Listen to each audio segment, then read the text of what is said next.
Pancreatic cancer. What's going on, Secoya Nation? This is part 2. If you didn't tune in to part 1, check it out.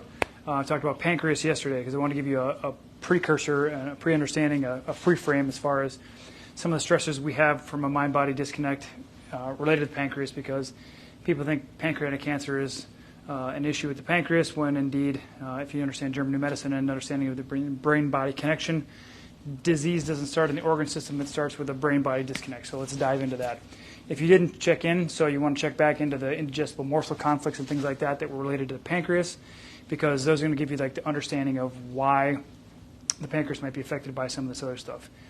So if you think about the pancreatic cancer is like shame, okay? So we talked about anger and struggles in the pancreas yesterday. Shame is related to struggling with that concept, because shame is like you are now obligated to fulfill that contract no matter what the cost. So you have to self-sacrifice, you have to do all kinds of stuff and things like that related. So it's a conflict related to shame.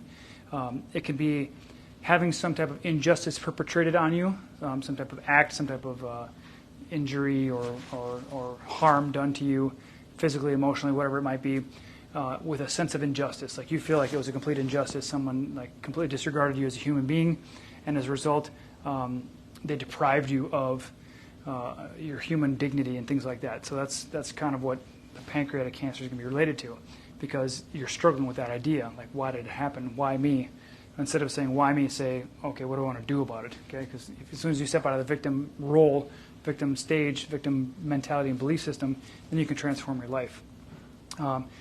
When there is something that feels ignoble, like it feels like it's just a complete disgrace, a complete slap in the face, because of how someone reacted, if they feel like you failed them, or if you failed at something. Okay, so these are the kind of two ideas: failing at something or failing or having failed someone. These are the two concepts as it pertains to the treatment by another person and how they're responding to, in a form of like lack of nobility. They're just not very kind about it. They're not magnanimous. They're not kind to you. People fail all the time, but failure is an event, not a person. Like if you do something that happens and you don't succeed, that's a failure, but you learn something from it. Okay, so if you ever question whether you're a failure, just remember, like if I failed once and I keep going, I've never failed. The only person that fails is the person that gives up completely. So, as a side note, when there's that shame experienced with betrayal, so a person is struggling with someone betraying them, feels like they got stabbed in the back, if you will. These are all things that can happen in someone's life, that if they can't let it go, if you or they can't let it go, and it just gnaws at your mind and you just sit there and just chew on it over and over, and you can't digest this morsel like we talked about yesterday, then it's eventually going to just eat away at the anger and struggle organ, which is your pancreas. Because you can't digest life, you can't digest food. You know, pancreas, we talked about enzymes and insulin and stuff like that. So just know that pancreatic cancer from a brain-body disconnect is related to shame, injustice, betrayal, lack of nobility when treating someone else or being treated by someone without kindness. If you have a misstep, if you fail at something, and then you're treated as though you're just worthless in that sense. So take this in consideration. You know, lay it over your life or someone's life that you know who might be dealing with this type of thing.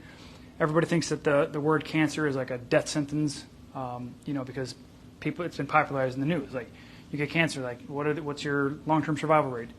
As soon as you get that information, then you dive into this kind of stuff so you understand why your mind and your body are disconnected, so then you can address this type of stuff and then focus on how to heal your brain and body disconnect. So doing QNRT or Psych K or something like NET or something that's going to shift your mind. We use QNRT because we love it, because we feel the benefit from it. There are techniques out there, but we just encourage you to do something. Take action, because waiting, watching, and seeing is not going to get you anywhere. You got to take massive action. So don't let a diagnosis be the definition of you. Ditch the diagnosis, be self-defined, and then life can be good again. All right? So let us know your comments below, and we'll look forward to seeing you next week for the Wellness Wisdom. All right, guys, have a great one.